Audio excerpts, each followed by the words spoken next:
허환구의 라디오 오늘. 여러분 안녕하십니까, 허환구입니다. 지난해에 이어 올해도 대규모 세수 결손이 유력하다고 합니다.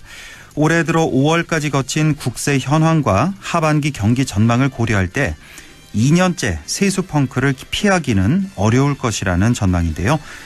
지난 5월까지 국세 수입은 지난해 같은 기간보다 9조 원이 줄었습니다. 이런 추세라면 연말까지 부족액은 14조 원에서 19조 원에 이를 거라고 합니다. 세수 감소의 직격탄은 법인세죠. 올 5월까지 법인세 수입이 28조 원으로 지난해보다 15조 원이나 줄었습니다. 지난해 대기업들이 줄줄이 영업 손실을 냈기 때문입니다. 세수 펑크는 긴축으로 이어지고 결국 민생 경제 악화까지 우려되는 상황입니다. 이럴 때 부자 감세가 웬 말일까요? 대기업과 부자들 감세하면 그 효과가 서민들에게 이어질 거라는 낙수 효과. 글쎄요, 많은 국민들은 그렇게 생각하지 않고 있는 것 같습니다. 7월 1일 월요일 라디오 오늘, 광고 듣고 시작합니다.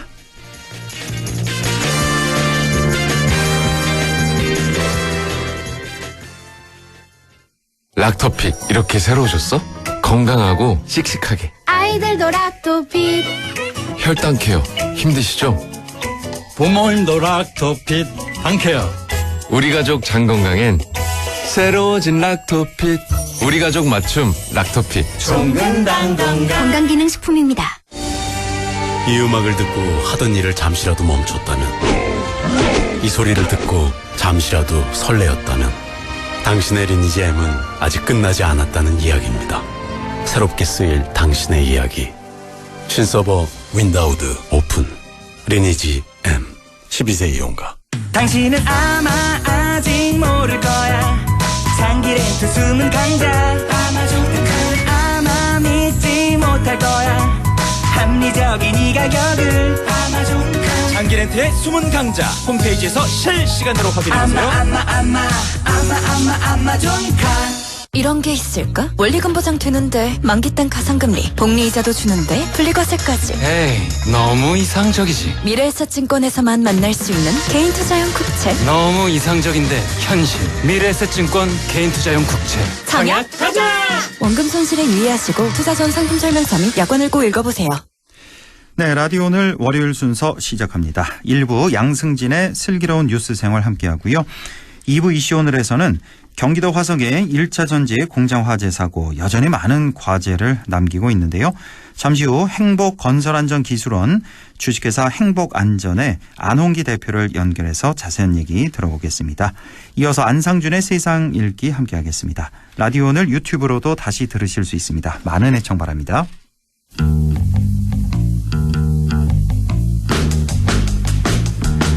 네, 슬기로운 뉴스 생활 시작합니다. 지난주 우리 지역에 희소식이 전해졌죠. 정부가 첨단 전략 산업으로 육성하려고 하는 바이오 산업 특화단지로 안동이 지정됐다는 건데요. 오늘은 이와 관련한 얘기 자세히 다뤄보겠습니다. 자, 매일신문 양승진 기자 연결되어 있습니다. 안녕하십니까? 예, 안녕하세요. 네, 자, 먼저 바이오 특화단지로 안동이 지정됐다는 소식부터 전해주시죠. 네, 정부는 지난달 27일 한덕수 국무총리 주재로 제6차 국가첨단전략산업위원회를 서면으로 개최를 하고 바이오 분야의 국가첨단전략산업 특화단지 지정 안건을 의결을 했습니다. 예. 국가첨단전략산업 특화단지로 지정된 곳은 두 도시가 이제 공동으로 지정을 신청을 했는 경북 안동과 포항을 비롯해서 경기 시흥과 인천시, 전남 하순, 대전 유성, 강원 춘천과 홍천 등 총 5곳입니다. 예. 특화단지로 지정이 되면 신속하게 인가와 허가를 지원을 하고 관련 인프라 구축 시 국비 지원이 이뤄집니다. 그리고 공유재산 사용료 감면, 입주기업의 부담금이 감면되고 예비 타당성 조사 면제와 연구개발 예산의 우선 배정 등의 혜택이 주어지게 됩니다. 예. 상당히 많은 혜택이 있습니다. 자, 이렇게 정부가 바이오 산업을 제2의 반도체 산업이다 이렇게 규정을 하고 특화단지 지정을 추진한 건데요. 자, 특화단지 지정이 어떻게 이루어졌는지도 궁금하거든요. 네, 당초 정부는 바이오 산업 특화단지를 지정을 하면서 바이오 의약품 분야 그리고 오가노이드 분야 이렇게 두 개 분야에서 특화단지를 지정할 계획이었습니다. 오가노이드 분야요? 예, 오가노이드는 쉽게 말해서 인공장기, 그러니까 줄기세포에서 배양하는 등의 방법을 통해서 인간의 장기와 유사한 인공장기를 육성하는 분야입니다. 예. 그리고 이제 바이오 의약품 분야는 뭐 백신이라든가 신약 같은 것들을 이제 개발하는 분야라고 할 수 있는데, 예. 복수의 시군 신청이 이뤄졌다라는 점을 고려를 했을 때 바이오 의약품 분야에서는 전국에 6곳의 지자체가, 그리고 오가노이드 분야에서는 5곳의 지자체가 도전장을 냈거든요. 예. 그런데 이번에는 오가노이드 분야에서는 특화단지 지정이 없었습니다.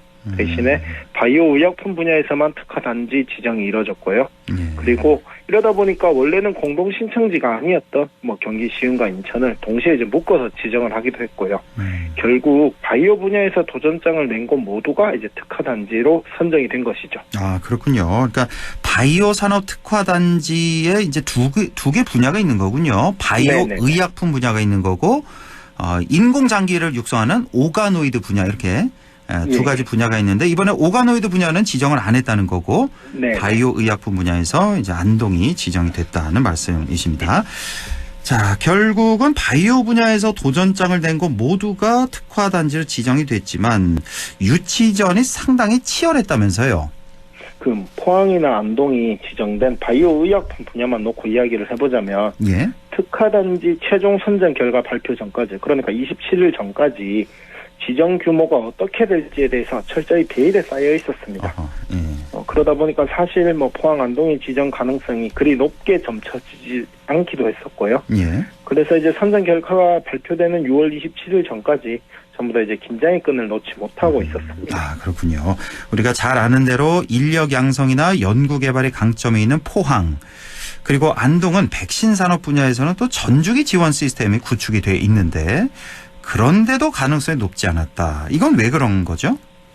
뭐 안동이나 포항도 뭐 강점은 뚜렷했는데요. 예. 경쟁자들이 절대 만만하지가 않았습니다. 아하. 가장 강력한 경쟁자, 그러니까 사실상 결과 발표 전까지 특화단지 지정은 따놓은 당상이다, 이렇게 여겨진 곳이 바로 인천이거든요. 아, 인천이 가장 유력했군요. 예예. 예. 그러니까 뭐 우리가 잘 아는 삼성 바이오로직스와 같은 바이오 분야의 앵커 기업이 있는 인천 송도에는 뭐 가장 경쟁력이 높았고요. 예. 그리고 이제 국내 유일한 백신 산업 특구를 보유하고 있는 전남 화순 또한 강력한 경쟁자였습니다. 예. 화순에는 백신뿐만 아니라 면역세포 치료 분야에도 전주기 기반 시설을 갖춘 게 강점으로 있었고요. 그리고 녹십자나 박셀바이오와 같은 31개의 기업과 인재 육성이 가능한 글로벌 캠퍼스를 갖고 있을 정도로 전남 화순의 이 백신 산업 생태계가 탄탄하거든요. 아, 그 정도입니까? 화순이. 네. 예. 이러다 보니까 복수 분야, 그러니까 바이오 의약품, 오가노이드 분야 두 개 분야 지정에 11개 신청지가 몰려다 보니까 안동 포항의 지정이 쉽지 않을 것이다, 이런 우려가 나왔던 것도 사실입니다. 말씀 들어보니까 그렇군요. 그러니까 가장 강력한 경쟁자였던 인천, 그리고 화순, 전남 화순도 예. 상당히 강력한 경쟁자였는데 이 둘을 모두 제치고 이제 안동 포항이 지정이 된 겁니다. 아, 자, 이렇게 참 결과적으로 봐서 정말 다행이다, 우리 지역에는 큰 도움이 된다, 이렇게 볼 수가 있겠네요. 네, 뭐 이번에 이제 오가노이드 분야에 대해서는 특화단지 지정이 이뤄지지 않은 게 어쩌면 지역민 입장으로 봤을 때는 큰 호재였지 않을까, 이런 생각도 들고요. 예. 그리고 이번에 이제 오가노이드 분야에서 특화단지 지정이 이뤄지지 않은 게 상대적으로는 산업화 실적이 부족하다, 이런 이유 분석이 많거든요. 예. 그래서 당장 탈락한 충북 오송이나 전북 장수, 그리고 경기 수원 고양과 같은 도시들은 오가노이드 재생치료제 산업화에 대해서 실적을 만들어내겠다, 그래서 경쟁력을 더욱더 강화해 나가겠다, 이런 계획을 밝혔습니다. 네. 그러니까 이제 뭐 안동이나 포항 입장에서도 특화단지로 지정된 건 분명 매우 고무적인 일이지만 앞으로 이 특화단지를 통해서 또 기업이나 학계 등과 함께 산업화 실적을 내고 뭐 인력 양성에 집중해야 한다, 이런 과제를 안게 됐습니다. 아, 그렇군요. 자, 그러면 새로 지정되는 특화단지에 대해서 얘기를 좀 해보죠. 뭐 규모라든지 사업 내용은 어떻게 됩니까? 네, 이번에 이제 특화단지는 안동과 포항에 각각 지정이 됐습니다. 먼저 안동을 이야기를 해보면 풍산읍의 이제 경북 바이오 1차, 2차 일반 산업단지와 또 앞으로 이제 조성될 안동 바이오 국가 생명 3단 총 3개 단지에 275만 제곱미터 규모로 이제 지정이 됐고요. 예. 이곳은 이제 선도 기업인 SK 바이오사이언스를 비롯해서 산업부 산하인 동물세포실증지원센터, 또 그리고 질병청 산하인 국가첨단백신기술센터, 경상북도 산하기관인 백신상용화기술지원센터와 같은 전주기의 백신 산업과 관련한 전주기 생산 기반을 갖추고 있다. 이런 것들이 강점이라고 할 수 있겠고요. 예. 그리고 이제 포항은 포항융합기술산업지구와 지곡연구개발밸리 등 총 2개 단지에서 272만 제곱미터 규모가 지정이 됐는데 포항은 이전에 이제 강소계 연구개발 특구로도 지정이 돼 있기 때문에 포스텍이나 포항 가속기 연구소, 세포막 단백질 연구소 등을 활용을 해서 바이오 의약품 연구 개발과 벤처 창업 지원에 큰 강점을 가지고 있습니다. 아, 그렇군요. 규모만 보니까 안동은 275만 제곱미터, 포항은 272만 제곱미터. 비슷하네요. 안동, 포항 비슷하고 규모는 또 아주 많은 그런 기관 시설들이 이미 들어와 있다는 걸 확인을 할 수가 있습니다. 자, 두 지역의 장점을 연계하면 기술 개발이나 산업 상용화 등의 측면에서 강점이 꽤나 있을 것으로 기대가 되는데요. 정부가 지난해 12월부터 이제 바이오 첨단 특화단지 지정을 추진을 했었거든요. 예. 그런데 이제 경상북도가 포항과 안동이 두 지역을 공동으로 신청을 했는 거는 이런 시너지 효과를 기대했기 때문인데 두 지역의 장점을 연계를 하면 동물 세포 배양 기반 백신 생산 인프라를 중심으로 해서 첨단 바이오 의약품에 대한 기술 개발이라든가 산업성이라든가 이런 것들이 다른 지역과 차별화된 특화단지를 조성할 수 있게 됩니다. 포스텍이 있는 포항의 경우에는 인력의 양성 강점이 있고요. 또 그다음에 SK바이오사이언스라는 앵커 기업과 함께 백신 산업을 이제 상용화할 수 있는 시설을 갖춘 안동은 백신의 산업화를 강점이라고 들 수 있겠습니다. 그래서 포항의 인력 양성, 안동 이런 산업화들이 만나서 이런 시너지 효과가 내게 된다면 국가 첨단 산업으로 지정된 바이오 산업의 육성뿐만 아니라 지역 발전에 든든한 마중물이 될 것으로 기대가 됩니다. 포항은 인력 양성의 강점이 있고 안동은 백신 산업화 등의 강점이 있다. 두 지역의 시너지 효과 기대된다는 말씀. 자, 바이오 특화단지 지정을 계기로 안동대 공공의대 신설, 또 바이오 생명산단 조성을 빠르게 추진해야 된다는 그런 지적도 있네요. 특화단지 지정은 지금은 이제 지역의 호재라고 할 수 있겠지만 우수 연구 인력 확충과 같은 과제도 떠안게 됐거든요. 그런데 이제 지금 바이오 업계에서는 인재 모시기가 하늘의 별 따기 수준으로 어렵다고 합니다. 그래서 이제 경상북도가 이제 2026학년도 입학생을 기준으로 했을 때 포스텍 연구중심 의대에 이제 의대를 신설을 하고 정원 50명, 안동대 공공의대 신설 정원 100명을 건의를 했는데 이제 의대 정원 증원과 관련해서 의료계와의 극한 갈등으로 인해서 난항을 겪고 있는 부분이 있거든요. 이런 부분들이 빨리 해결이 돼야 될 것 같고 또 바이오 생명산단 이번에 특화단지로 지정이 됐는데 아직 예비 타당성 조사 등의 일정이 남아 있는 안동 바이오 생명 3단과 함께 이제 특화단지로 이제 지정이 됐으니까 빨리 이제 조속하게 사업을 추진을 해야 된다 이런 목소리가 나오고 있습니다. 당장에 안동 바이오 생명 3단과 함께 국가 산단으로 지정이 됐던 울진의 원자력 수소 국가 산단의 경우에는 지난달 이제 28일 날 예비 타당성 조사 자체가 면제가 확정이 됐습니다. 그러니까 예타 면제는 대규모 인프라 구축 사업을 추진하는 과정에서 공사 기간을 단축할 수 있는 역할을 하는 만큼 안동 바이오 국가 산단도 시급하게 예타 면제 이런 절차가 이루어져야 할 것 같고요.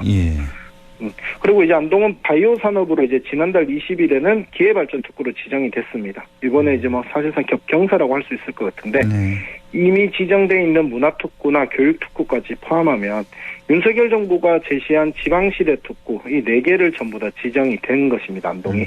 그래서 이른바 특구 그랜드 슬램이라고 하는데 이 4개 특구의 지정이 단순하게 공치사가 아니라 지역 발전의 마중물이 될 수 있도록 지역민 모두의 관심과 노력도 절실해 보입니다. 오늘 여기까지 보죠. 매일신문 양승진 기자와 함께했습니다. 고맙습니다. 네, 감사합니다. 라디오 오늘 2부에서 뵙겠습니다.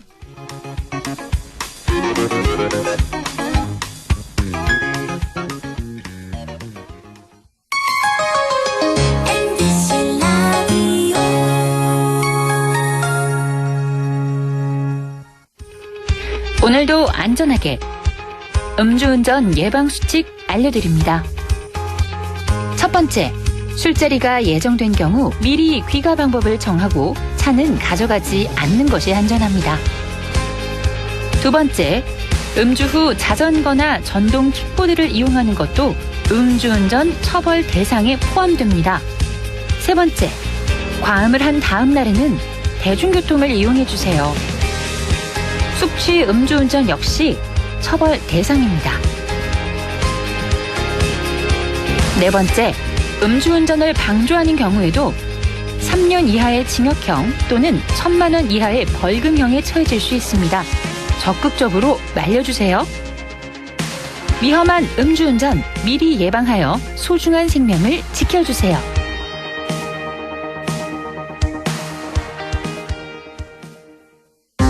대한민국 인구의 5%, 이주 배경을 지닌 250만 명 이상이 함께 살고 있는 우리. 그 속에 우리 친구들이 있습니다. 승원이와 농구 대결을 좋아하는 모이브. 모이브요? 농구 진짜 잘하죠. 근데 전 못 넘어요. 뭐래? 내 입에 수신 잘 싸. 하늘이와 떡볶이를 먹으며 수다를 즐기는 카리나. 얘요? 얘 명구 진짜 잘 먹어요. 진짜 안 맵냐? 전혀. 민승이와 편의점 가는 걸 좋아하는 윤수도. 윤수 다른 점이요? 뭐 있냐? 글쎄? 우리에게 중요한 건 우리 모두 친구라는 사실. 우리는 모두 우리입니다. 공익광고 협의회.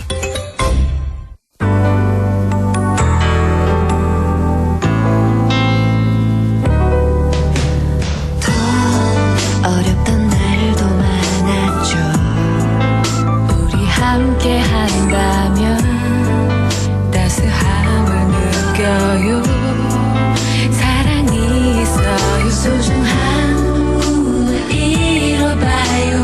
우리 함께 여기 있으니 감동과 사랑 있는 MBC 라디오 문화방송 100.1 MBC 라디오. 네, 6시 22분 13초 지나고 있습니다. 라디오 오늘 2부 이슈 오늘 시작합니다. 오늘로 꼭 일주일째네요. 23명의 목숨을 앗아간 화성 리튬 전지 공장 화재 사고. 매우 안타까운 일이 아닐 수 없는데요. 여러 의문과 아쉬운 점이 있는 것도 사실입니다. 우리 지역에도 유사한 공장이 꽤 있다는데요. 행복건전안전기술원 주식회사 행복안전의 안홍기 대표를 연결해서 자세한 얘기 들어보겠습니다. 안홍기 대표님 안녕하십니까? 네, 안녕하십니까? 예, 수고 많으십니다. 자, 이제 일주일 정도 지나고 있는데 지금 화성 공장에서 너무 큰 사상자가 발생해서요. 자, 다시 한번 좀 짚어보겠습니다. 왜 이렇게 피해가 컸던 걸까요? 네, 먼저 이번 사고로 유명을 달리하신 분들의 명복을 빌며 유가족께 깊은 위로의 말씀을 드립니다. 네. 이번 사고는 공장 1층에서 리튬 배터리 원제품을 수거, 검수, 포장하는 작업을 하던 중 배터리 셀 하나에서 폭발적으로 연속 확대되어 3만 5천 개의 배터리가 다 탄 후 불이 꺼진 것입니다. 리튬 배터리는 양극, 음극, 분리막, 전해액 등으로 구성되는데 분리막이 손상되면 양극과 음극이 접촉해 가열되면서 열 폭주 현상에 의해 화재 폭발의 위험성이 도사리고 있습니다. 예. 리튬 화재는 금속성 물질의 특성상 물로 진화하는 건 불가능하죠.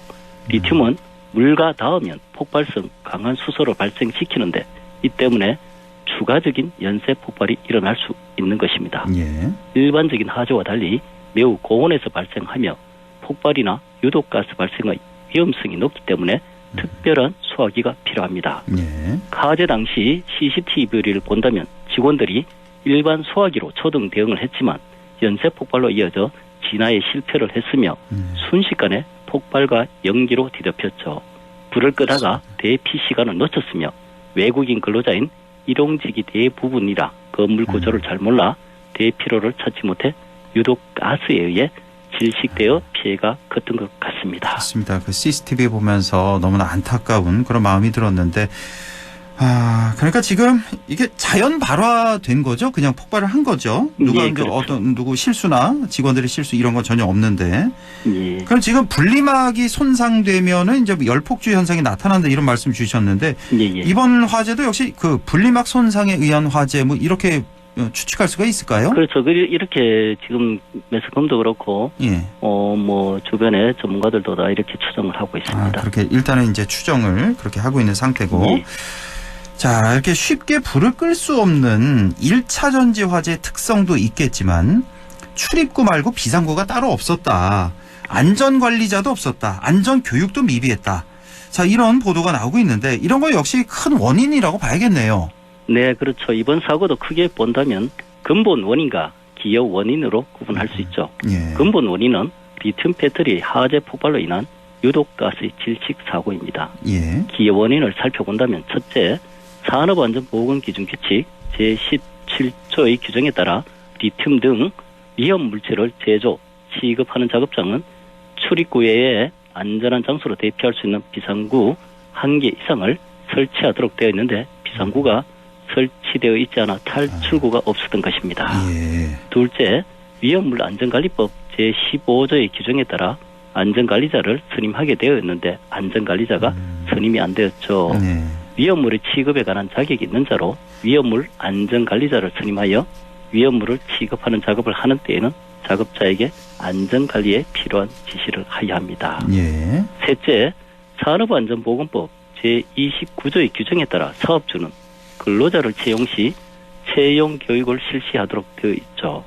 교육 내용으로는 위험성 평가에 관한 사항, 사고 발생 시 긴급 조치에 관한 사항 등이 포함되어 있지만 초등 대응을 볼 때 안전교육을 소홀히 한 것이 사고의 기여 원인이라고 작용했다고 볼 수 있습니다. 아, 그렇군요. 그러니까 이번 사고 근본 원인, 기여 원인 이렇게 분류를 할 수가 있는데 근본 원인은 뭐 다 아시다시피 이제 배터리 화재 폭발 이것인데 기여 원인을 좀 볼 필요가 있군요. 이제 세 가지 정도 지적을 해주셨네요. 첫째, 그렇죠. 비상구가 설치되어 있지 않았다. 둘째, 안전관리자가 없었다. 셋째, 안전교육을 소홀히 했다. 이렇게 세 가지 큰 기여 원인을 짚어주셨습니다. 자, 이번에 화재로 큰 참사가 발생한 1차 전지 제조업체 아리셀의 그 대표가 사고 이후에 공개 사과를 하기도 했는데, 자, 어떻습니까? 우리가 이제 많이 들어본 중대재해처벌법 있잖아요. 예. 이번 사고도 이 중대재해처벌법 적용을 받게 되는 겁니까? 네, 그렇습니다.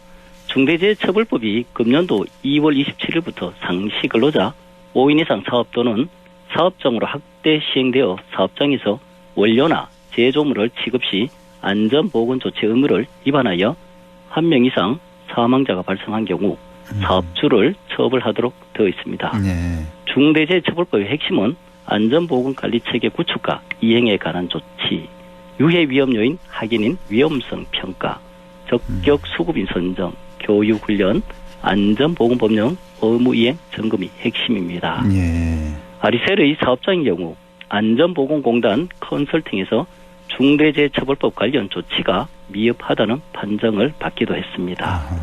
미흡으로 평가받으면 개선 조치와 교육을 통하여 중대재해가 발생하지 않도록 사전에 예방 활동을 하는 게 최선의 방법입니다. 그렇군요. 그러니까 중대재해처벌법은 이제 올해부터 이제 강화가 됐는데 5인 이상 사업장에서 보건조치, 안전보건조치 의무를 위반해서 1명 이상의 사망자가 발생할 경우에 이제 처벌하도록 돼 있는 건데 예. 이번 아리셀 공장 같은 경우는 이 세 가지 다 해당이 되는 거죠, 지금? 그렇죠. 5인 이상 사업장이고. 그렇죠. 1명 이상 사망. 예. 예. 안전보건조치 의무도 위반한 것으로 보이고. 그렇죠. 1명 이상의 사망자가 발생했기 때문에. 예. 예. 자, 이 아리셀이라는 업체가 최근 5년 동안 산업안전감독을 전혀 받지 않은 것으로 확인됐다고 하던데, 자, 이러면 당국의 허술한 감독망도 도마에 오를 수밖에 없는 거 아니겠습니까? 네, 그렇죠. 아리셀이 최근 5년간 산업안전감독과 점검을 한 번도 받지 않았죠. 네. 고용노동부는 매년 중대재해가 발생할 위험이 있는 기계, 유해, 위험물질, 취급사업장 일부를 선정해 산업안전감독 점검을 실시하는데 아리셀은 고위험 물질인 리튬을 다루고 있는데도 장기간 안전점검을 받지 않았습니다. 네. 아리셀 공장은 지난 3년간 산업안전보건공단으로부터 위험성 평가 우수 사업장으로 인정받고 이에 따라 산재보험료 감면 혜택도 받았습니다. 예. 한마디로 유해 위험 물질을 취급하는 안전감독이 사업장 자율에 맡겨진 상태이죠. 위험성 평가 인정 사업장에 대하여 사업장 안전보건감독을 유예를 받았기에 안전점검을 한 번도 받지 않았나 싶습니다. 예. 여기에서 위험성 평가를 산업안전 전문가가 제대로 했는지 의구심이 듭니다. 위험성 평가를 절차대로 유해 위험 요인 파악, 위험성 수정 결정, 위험성 감소 대책 수립으로 실행과 종사자에게 위험성 평가 교육을 제대로 이행했다면 화재 폭발 사고를 사전에 예방하지 않았나 싶습니다. 여기에서 위험성 평가의 인정 절차가 실효성 있게 제도 개선을 할 필요가 보여집니다. 그렇군요. 이번에 이제 뉴스를 통해서 그 CCTV를 보니까 그 현장에 있던 그 직원들의 초동 대처는 잘했던 것 같습니다. 일단 뭐 불꽃이 튀니까 소화기를 바로 분사를 했지 않습니까? 예. 근데 이 소화기가 문제가 있는 거 아니겠습니까? 리튬 전용 소화기를 꺼야 되는데 일반 소화기를 껐기 때문에 뭐 전혀 소용이 없었던 그런 상황이었는데. 그렇죠. 위험성 평가를 하면은 종사자에게 또 교육을 또 하게 돼 있습니다. 그러니까요. 위험성 평가 교육을 제대로 했다면 이런 사고는 사전에 예방했지 않나 싶습니다. 그러니까요. 그러니까 우리 지역 같은 경우 또 이 배터리 공장이 많기 때문에 더 걱정이 되는데 리튬 배터리 화재 같은 경우는 이제 현재 기존에 나와 있는 일반 소화기나 뭐 소방 대책으로는 쉽게 진화가 어렵다고 들었는데요. 어떤 특별한 대책이 좀 필요할 것 같은데요. 예. 리튬 배터리에서 화재가 발생하면 내부 온도가 순식간에 1000도씨 이상 치솟으며 불이 번지는 열 폭주 현상이 일어납니다. 아, 100도 이상도 아니고 1000도 이상이에요? 예. 리튬 등 반응성이 높은 금속은 물과 만나면 수소가 발생해 폭발을 하게 되죠. 이번 화재의 경우 D급 소화기 기준이 없어 피해를 키웠다는 지적도 나오고 있습니다. 분말 소화기로 진화를 시도했다는 것이죠. 리튬 배터리의 특성상 한번 폭발이 발생하면 대형 화재로 번지는 것을 막기 위해 미국은 리튬 배터리의 관리부터 화재 발생 시 진압 방식까지 상세한 기준을 두고 있습니다. 불연제로 만들어진 컨테이너에 보관하든지 방화벽으로 건물 또는 금속 드럼에 저장하든지 저장고에는 화재 감지를 위해 자동 스프링클러, 협의식, 용기 감지 시스템, 복사 에너지 감지 시스템을 갖추도록 정하고 있습니다. 이번 사고를 계기로 D급 소화기에 대한 기준, 리튬 배터리 전용 소화기 개발, 배터리에 대한 안전 규정을 제정한다든지 제도적, 기술적 대책이 시급하다고 보여집니다. 지금 말씀 중에 리튬 배터리 전용 소화기 개발이라고 말씀 주셨는데 앞으로 개발해야 된다는 얘기잖아요. 그렇죠. 그러면 지금 리튬 배터리 전용 소화기가 없는 상태입니까? 시중에? 아직 전용 소화기는 개발 안 돼 있는 걸로 알고 있습니다. 그렇습니까? 속수무책이겠네요. 그러면 만약에 또다시 이런 사고가 발생한다면. 그래서 사전에 격벽을 설치한다든지 이런 교육을 통해서 뭐 예방을 한다든지 이렇게 뭐 예방 쪽으로 해야 되지 않나 싶습니다. 그렇군요. 예. 자, 이번 화재 참사 희생자 대부분이 또 외국인 이주 노동자였습니다. 그런 점에서 외국인 이주 노동자의 안전에 우리 정부가 소홀한 거 아니냐, 안전대책, 안전교육이 부실한 거 아니냐, 이런 지적도 나오고 있는데요. 어떻게 보십니까? 네, 우리가 알고 있는 이주 노동자는 취업을 목적으로 다른 나라로 일하러 가는 노동자를 말하게 됩니다. 이번 화재로 인한 사망자 23명 중 17명이 중국의 일용직 노동자로 나타났는데요. 저출산 고령화 시대를 맞이하여 건설업, 제조업, 농업 생산 분야에서 이주 노동자가 증가하면서 이들에 대한 안전관리 대책도 강조되고 있습니다. 언어나 생활 습관이 다른 이주 노동자는 소통 부재로 안전사고 발생 확률도 높으며 위험 작업 시 현장에서 안전수칙을 전달하기도 쉽지 않습니다. 그리고 건설 현장에서는 산재 신청을 할 수 없는 불법 이주 노동자가 많아 건설업 기초안전보건교육을 받지 않고 안전에 대한 무지로 현장에서 노동을 하는 경우를 종종 볼 수가 있는데 제도적으로 보완해야 할 사항입니다. 먼저 이주 노동자에 대한 실태를 파악하고 외국인 근로자를 위한 고용 허가제 개선, 작업 환경을 재점검하고 실효성 있는 안전교육, 주기적인 사업장 점검과 안전 컨설팅으로 안전을 확보해야 된다고 봅니다. 자, 외국인 근로자를 고용한 사업주는 위험이나 비상시 대처 등 안전보건 표지를 해당 외국인 근로자의 모국어로 표시해야 하는데 실제 현장에서 이런 것조차 잘 이루어지지 않고 있다면서요? 예, 그렇죠.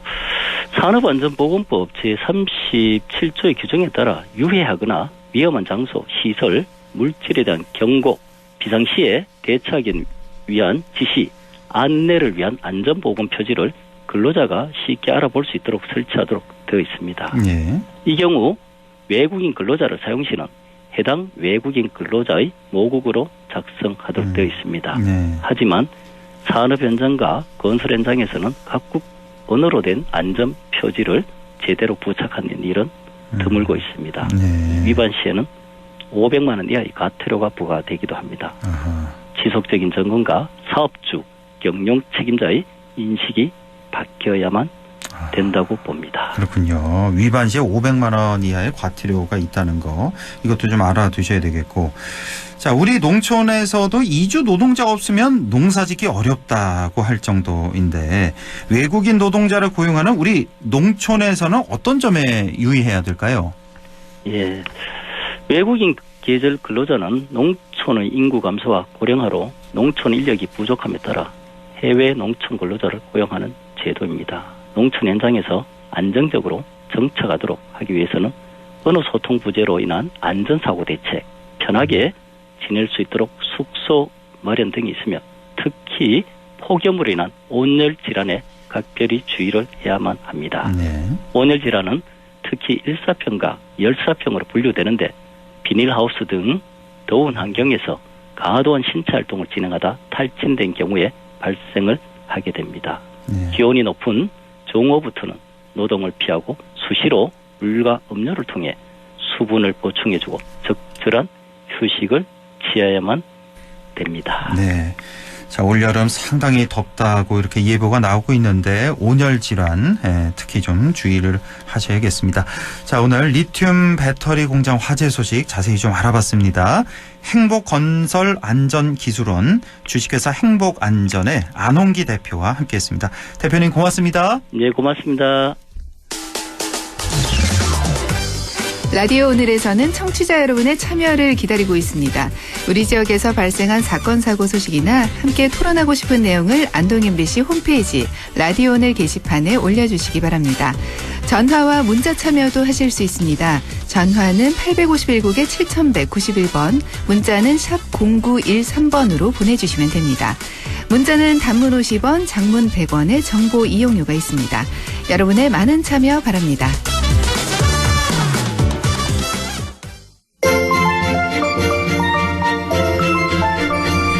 네, 안상준의 세상 읽기 이어갑니다. 오늘도 국립안동대학교 사학과 안상준 교수와 함께합니다. 교수님 안녕하십니까?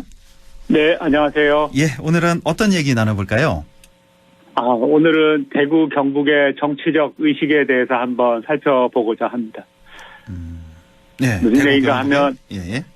대구 경북의 어떤 행정통합 얘기가 나오는데 네. 다시 나오는 거죠. 그렇죠. 근데 이 과정이 굉장히 불투명하고 그 더불어서 박정희 우상화 작업이 신속하게 진행되고 있는데 왜 대구 경북에서는 이런 역사적 퇴행이 일어나는지 이 지역의 어떤 정치적 그 민심에 대해서 오늘 한번 짚어보고자 합니다. 예. 자, 대구 경북 행정통합에 대해서 역사적 퇴행을 도모하는 이런 정치 문화. 자, 이걸 좀 짚어볼 텐데 우선 대구 경북 행정통합 얘기부터 좀 해볼까요? 어떻게 보십니까, 이 문제? 이게 참 희한해요. 이상해요. 제가 아무리 봐도 이상한 게 지난 그 지방선거 직전에 대구 경북 통합 얘기가 있었죠. 그리고 그 경북 도지사하고 이전에 대구시장하고 권영진 대구시장하고 있었는데 2022년에 선거가 끝나자마자 홍준표 시장이 된 다음에는 일사천리로 이 논의를 중단시켰거든요. 홍준표 시장이 중단시켰죠. 반대한다. 시켰죠. 네. 그래서 가장 상징적인 게 제가 볼 때는 대구 경북 광역 행정기획단 사무국을 아주 그냥 일거에 딱 폐지해버려가지고 앞으로 행정통합은 없다. 이런 얘기를 하면서 확고한 의지를 이제 보여줬는데 언론에 이제 드러난 그의 의지를 이렇게 보면은 굉장히 당시에는 획기적입니다. 그래서 수도권 집중을 막기 위해서 행정통합을 한다는데 이건 넌센스다. 그 당시에 이제 지방 소멸을 막기 위해서 뭐 행정통합을 해야 된다. 그래서 그때는 상당히 많이 진척이 됐죠. 공론화 작업도 하고 수비도 하고 그랬었는데 그걸 일거에 이제 막았고, 네. 그리고 더 나아가서 행정통합을 반대한다는 입장에서 자치단체장 하나만 뽑는데 그게 가능하겠냐. 또는 통합을 하면은 공무원을 뭐 2분의 1이든 3분의 1이든 확 줄여야 되는데 네. 그게 가능하냐. 이런 식으로 얘기하던 분이에요. 인터뷰에서 했습니다. 그대로 영상이 남아 있어요. 예. 네. 예. 그리고 이렇게 행정통합하는 게 무책임하고 현실적인 대안이 아니라고 얘기를 했어요. 그런데 단 2년 만에 갑자기 4월에 중국에 다녀오셨다 그러는데 그 이후로 5월달 들어서 통합을 해야 된다고 갑자기 뭐 그분의 뭐 TV 홍카콜라라는 네. 유튜브 채널을 통해서 발표를 하시더니 그냥 일사천리로 진행되고 있는데 이게 대구 경북이 아니면 다른 데서도 이렇게 할 수 있을지 저는 의문이에요.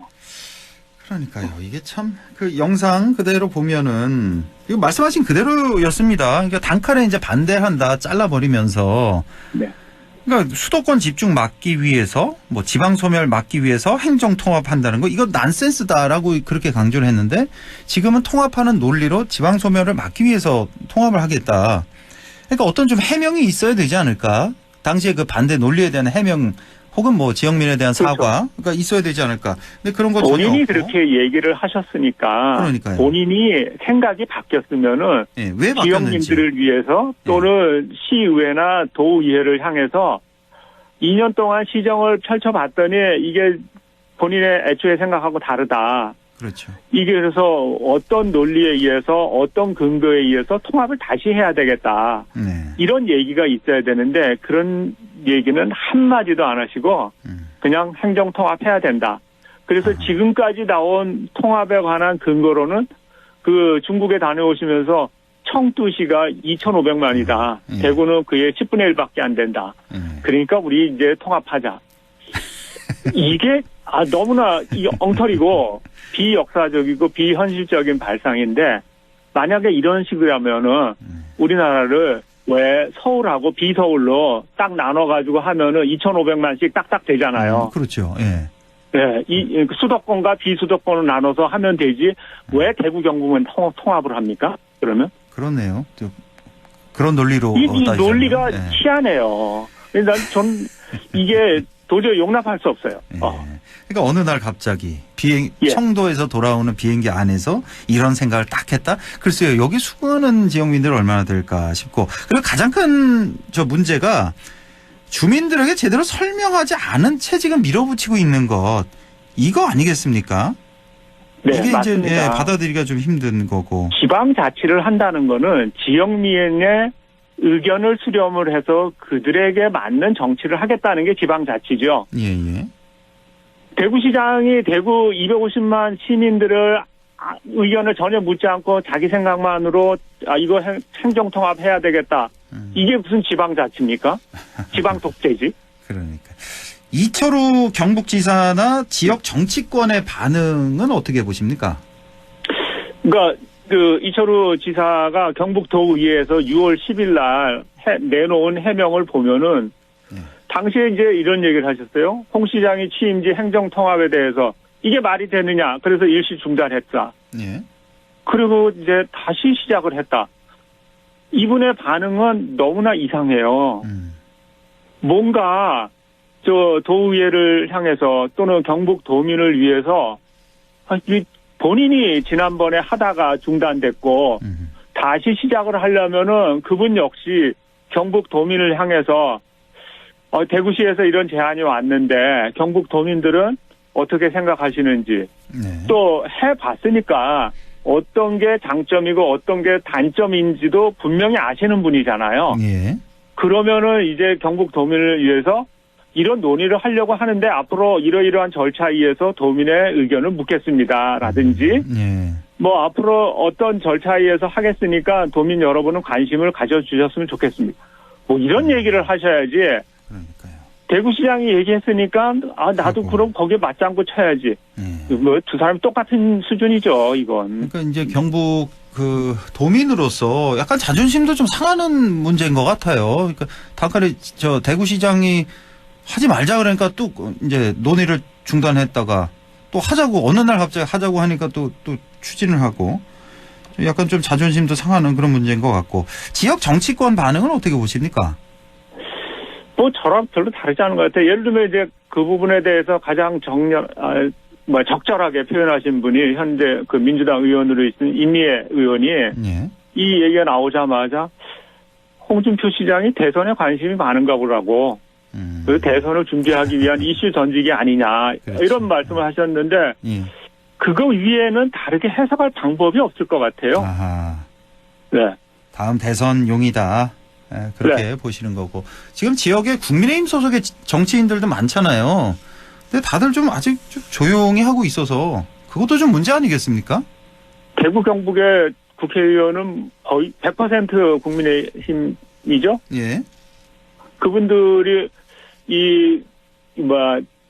대구시장이나 경북도지사나 모두 국민의힘을 기반으로 이제 시정을 펼치시는 분이니까 다 한통속이니까 그분들이야 조용히 있겠죠. 그렇지만 이제 여기에 사시는 분들 그러니까 대구 시민이라든지 경북 도민들의 입장에서는 이건 지방자치도 아니고 민주주의도 아니고 도민과 시민을 알기를 우습게 하는 게 아닌가 하는 그런 생각이 들 수밖에 없을 것 같습니다.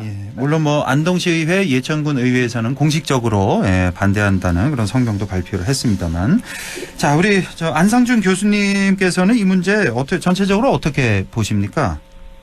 저는 대구 경북의 통합 논의는 그게 해야 되는지 말아야 되는지 사실은 저도 정치적 판단을 하기는 어려운데 저는 하여튼 절차상으로 큰 문제가 있다고 봅니다. 그래서 저도 이제 여기 안동에 산 지가 20년이 넘었는데 이게 지금 지방자치를 실현하기 위해서 지방에서는 지방 시민으로서 어떻게 해야 될까 그런 생각을 많이 하는데 당장 그 경북도청이 지금 예천 안동의 경계지에 오는 것만 해도 무려 한 20년 가까이 걸렸단 말이에요. 90년대 중반에 지방자치제가 실시되면서 이제 바로 안동으로 결정을 됐었는데 그게 2014년에 경북도청이 실제로 오기까지 무려 20년 가까이 걸렸는데 그렇게 해서 옮긴 도청을 불과 5년 만에 다시 통합을 해가지고 지금 뭘 하겠다는데 이런 과정들이 이게 행정 통합을 한다는 게 무슨 애들 장난도 아니고 두더지 게임도 아니고 불쑥불쑥 꺼내는 게 정말 불쾌하기 짝이었고 대구시 의회나 경북도 의회는 이 문제를 정말 심각하게 논의를 하고 주민들한테 먼저 반성부터 해야 될 것 같아요. 제가 보기에. 한마디로 불쾌하다. 반성부터 해라라는 말씀이시고 자, 이 대구 경북 행정통합 문제 말고 현재 대구 경북은 박정희 전 대통령 우상화에 대한 논란도 아주 지금 뜨겁지 않습니까? 동상 세우는 문제. 네. 저는 이 얘기를 들으면서 거짓말인 줄 알았어요. 그리고 이미 박정희 전 대통령의 동상은 여러 곳에 많잖아요. 많이 있습니다, 이미. 전 숫자는 정확히 모르는데 거의 한 10개 가까운 걸로 알고 있는데. 저도 그렇게 기억합니다. 그런데 이제 또 대구에 2개 만들고 안동에 또 하나 만든다고 그러고 이렇게 많이 만들어야 되는 이유를 도무지 납득을 할 수가 없고 다시 이제 박정희 대통령의 과거 업적을 기리기 위한 거다 그러는데 사실은 대구 경북 주민들에게 박정희라는 분은 특별하게 다가올 수 있겠죠. 그렇죠. 그렇지만 대국적인 관점에서 또는 역사적인 관점에서 보면은 박정희 전 대통령은 독재자라는 이미지가 굉장히 강하기 때문에 우리는 그걸 넘어서서 민주주의 국가를 건설했다는 건데 굉장히 큰 자부심을 가지고 있고 선진국 대한민국은 민주주의 국가다라고 우리는 항상 얘기를 하는데 독재자를 찬양하는 민주주의 국가가 세상에 어디 있습니까? 저는 독재자 찬양은 법으로 금지해야 된다고 봅니다. 그래서 마치 100년 전에 히틀러가 그런 만행을 국민의 손으로 뽑힌 독일 총리였지만 만행을 저질러서 지금은 독일 국민 누구도 히틀러를 찬양할 수가 없어요. 법으로 금지했기 때문에. 아예 법으로 금지돼 있군요. 독일은. 그런데 이제 1980년대에 이 보수주의 역사가들이 히틀러 복권을 좀 염두에 두고 좀 1930년대의 역사를 좀 이렇게 다르게 해석하려고 한 적이 있습니다. 아, 예.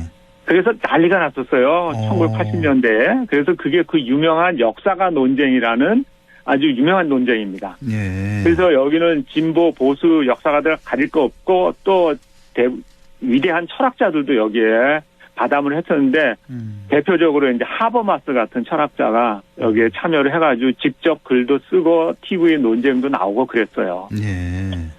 근데 히틀러도 독일 국민의 삶에 이바지한 게 없는가 이렇게 물으면은 있겠죠. 이바지한 게 많거든요. 당연히 많겠죠. 예.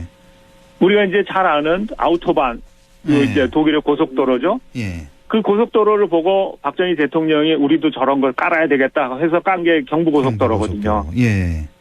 그럼 아우토반 건설했다고 우리가 히틀러 찬양할 수 있습니까? 그건 아니죠. 안 됩니다. 그거는.